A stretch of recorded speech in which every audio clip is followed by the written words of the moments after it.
बिस्मिल्लाहिर्रहमानिर्रहीम। अस्सलाम वालेकुम my dear students, welcome back. आज की इस वीडियो में हम रेन एंड मार्टिन के बुक से ग्रामर का पहला चैप्टर पढ़ेंगे। फर्स्ट ऑफ ऑल इसमें आता है व्हाट इज सेंटेंस। सेंटेंस क्या है? जुमला, group of words which make a complete sense. Sentence जो है वो ग्रुप ऑफ वर्ड्स होता है जो कि हमें कंप्लीट मीनिंग देते हैं। तो चलिए इसके एग्जाम्पल को देखते हैं। For example, I go to school, मैं स्कूल जाती हूँ या जाता हूँ। ये ग्रुप ऑफ वर्ड्स है, ये हमें एक कंप्लीट मीनिंग देता है। शी वाटर्ड द प्लांट्स, उसने पौधों को पानी दिया, ये भी ग्रुप ऑफ वर्ड्स है, ये भी हमें कंप्लीट मीनिंग देता है। The sun rises in the east, ये भी ग्रुप ऑफ वर्ड्स है, ये भी हमें कंप्लीट मीनिंग देता है। लेकिन जो इम्पोर्टेंट बात है जो आपने याद रखनी है, सबसे पहले सेंटेंस में हमें याद रखना है कि सबसे पहले जो सेंटेंस में आता है वो है सब्जेक्ट और दूसरा वर्ब। ये दो चीजें मोस्ट इम्पोर्टेंट है सेंटेंस में जो कि होनी चाहिए। कभी कभार सेंटेंस जो है वो एक वर्ड्स का भी होता है। यहाँ पर तो लिखा है कि सेंटेंस जो है वो ग्रुप ऑफ वर्ड्स है, लेकिन कभी कभी सेंटेंस जो है वो एक वर्ड का भी होता है। फॉर एग्जाम्पल, गो, ये जो है ये ग्रुप ऑफ वर्ड नहीं है, लेकिन ये एक कंप्लीट सेंटेंस है। इसमें सब्जेक्ट है लेकिन अंडरस्टूड है। इसमें सब्जेक्ट अंडरस्टूड है, इसका मतलब ये नहीं कि इसमें सब्जेक्ट है नहीं। गो का मतलब अगर मैं आपको कहूंगी कि गो, तो सब्जेक्ट जो होता है वो सामने वाले शख्स को कहते हैं, सामने वाले जो पर्सन होता है उसको कहते हैं। इसमें मैं अगर गो कहूंगी, ऑर्डर दूंगी, कमांड दूंगी, तो किसको दूंगी? सामने वाले बंदे को दूंगी। इसका मतलब ये इसकी मैं काइंड्स पढ़ूंगी तो इसमें ये डिटेल में मैं आप लोग को समझाऊंगी। तो चलिए आगे देखते हैं इसके काइंड्स। इसके बाद आते हैं इसके काइंड्स की तरफ। Kinds of sentence. Sentence are of 4 kinds. Sentence के 4 काइंड्स होते हैं, 4 इसके मुख्तलिफ जो है उसके काइंड्स होते हैं। सबसे पहला इसमें आता है डिक्लेरेटिव और एजर्टिव सेंटेंस। ये वो सेंटेंस जो कि दैट मेक अ स्टेटमेंट, जो कि एक स्टेटमेंट को शो करता है, एक फैक्ट को शो करता है। इसमें नेगेटिव भी आ सकते हैं, पॉजिटिव भी आ सकते हैं। तो एग्जाम्पल से समझते हैं। फॉर एग्जाम्पल, अगर मैं आपको कहूँ you know me, first of all आपने देखना है कि एजर्टिव या डिक्लेरेटिव सेंटेंस जो है वो सब्जेक्ट से शुरू होता है और फुल स्टॉप पे एंड होता है। यू का मतलब, यू जो है वो सब्जेक्ट है और यहाँ पर देखिए फुल स्टॉप है। यू नो मी, इसका मतलब मैं आपको कहती हूँ कि आप मुझे जानते हैं। ये मैं आपको ऑर्डर या कमांड नहीं दे रही, जस्ट आपको फैक्ट बता रही हूँ कि आप मुझे जानते हैं। इसके बाद आते हैं दूसरे एग्जाम्पल को समझते हैं। नेगेटिव, यू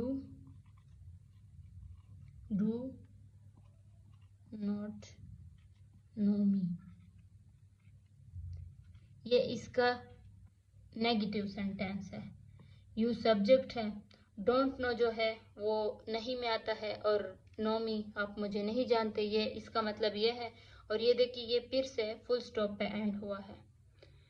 तो इसके बाद आते हैं इसके दूसरे काइंड पे, आते हैं इसके सेकंड काइंड पे जो कि है इंटेरोगेटिव सेंटेंस। इंटेरोगेटिव सेंटेंस जो है दैट आस्क अ क्वेश्चन, जिसमें क्वेश्चन पूछने का काम किया जाता है। ये हमेशा सब्जेक्ट से स्टार्ट होता है और क्वेश्चन मार्क पे एंड होता है। अब देखते हैं इसके एग्जाम्पल को। एग्जाम्पल में जो मैंने आपको सेंटेंस दिया था उसके पहले काइंड में, डिक्लेरेटिव और एडजेक्टिव सेंटेंस में, उसी को अगर मैं क्वेश्चन में कन्वर्ट करूँ तो मैं सबसे पहले इस तरह लिखूंगी, डू यू नो मी, क्या आप मुझे जानते हैं? हाउ डू यू नो मी। दूसरा एग्जाम्पल अगर मैं आपको दूं, हाउ डू यू नो मी, अगर आप मुझे जानते हैं तो आप मुझे कैसे जानते हैं? ये मैंने दोबारा आपसे सवाल किया। इसमें जो है ये इसके 2 काइंड होते हैं इंटरोगेटिव सेंटेंस के।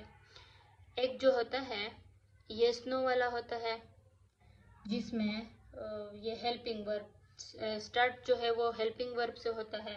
Do, does, that, have, had, has, इससे इसकी स्टार्ट होती है। और एक होता है WH इंटेरोगेटिव सेंटेंस, जो कि WH से स्टार्ट होता है, जैसे कि what, why, who, when, where, how, which, इससे स्टार्ट होता है। या फिर मॉडल वर्ब से स्टार्ट होता है, कैन, कुड, मैं, इसको भी इंटेरोगेटिव सेंटेंस कहा जाता है। इसके बाद आते हैं इसके तीसरे काइंड पर, जो कि है imperative sentence, that express an order, command, advice और रिक्वेस्ट, जिसमें हम किसी दूसरे को ऑर्डर दे रहे होते हैं, कमांड दे रहे होते हैं, या फिर एडवाइस या फिर रिक्वेस्ट। अगर हम इसको देखें तो ये भी हमेशा सब्जेक्ट से स्टार्ट होता है, सॉरी वर्ब से स्टार्ट होता है और फुल स्टॉप पे एंड होता है। ये वर्ब से इस तरह स्टार्ट होता है कि फॉर एग्जाम्पल अगर मैं आपको कहूँ गो देयर, वहां जाओ, तो ये मैं आपको कमांड दे रही हूँ, ऑर्डर कर रही हूँ मैं आपको कि वहां जाओ। अगर मैं आपको कहूँ कम हियर, यहाँ आओ, तो ये भी मैं आपको ऑर्डर दे रही हूँ कि यहाँ आओ। ये भी हमें, ये वर्ब है, वर्ब से स्टार्ट हुआ है, वर्ब के फर्स्ट फॉर्म से स्टार्ट होता है और फुल स्टॉप पे एंड होता है। और इसके बाद अगर मैं आपको कहूँ please help me, please help me, तो ये मैं आपसे रिक्वेस्ट कर रही हूँ कि बराए मेहरबानी आप मेरी मदद करें। प्लीज जो है वो तो ऐसे ही ये रिक्वेस्ट के लिए यूज होता है, लेकिन ये फिर भी ये वर्ब से स्टार्ट हुआ है और फुल स्टॉप पे एंड हुआ है। इसके बाद अगर मैं आपको कहूँ वर्क हार्ड, तो ये भी मैं आपको ऑर्डर दे रही हूँ, मतलब मेहनत करो। ये भी वर्ब से स्टार्ट हुआ है और फुल स्टॉप पे एंड हुआ है। अब इसके बाद आते हैं इसके फोर्थ काइंड पे। इसका जो फोर्थ काइंड है वो है exclamatory sentence that express strong feelings. ये जो है ये एक स्ट्रॉन्ग फीलिंग को, हमारे जो हम कोई भी हमारी फीलिंग हो, मतलब स्ट्रॉन्ग फीलिंग को जाहिर करता है। ये हमेशा इंटरजेक्शन से स्टार्ट होता है, यहाँ पे लिख लेते हैं इंटरजेक्शन, और एक्सक्लेमेशन मार्क जो है उस पे एंड होता है, क्योंकि इसमें हम अपने फीलिंग्स को जाहिर कर रहे होते हैं। फॉर एग्जाम्पल अगर मैं कहूँ आपको how cute the baby is, कि बच्चा कितना प्यारा है। इस तरह अगर दूसरे को कहे hurrah we have won the match, कि हमने मैच जीत लिया, हुर्रा हमने मैच जीत लिया। Wow what a beautiful place, तो ये वाओ, हुर्रा, ये सब जो है ये आपके फीलिंग्स को जाहिर करने वाले जो वर्ड्स है उसको कहते हैं। और एक्सक्लेमेटरी सेंटेंस जो है वो हमेशा स्ट्रॉन्ग फीलिंग को जाहिर करते हैं। उम्मीद है आपको समझ आ गई होगी यहाँ तक। तो मिलते हैं नेक्स्ट वीडियो में, तब तक के लिए अल्लाह हाफिज।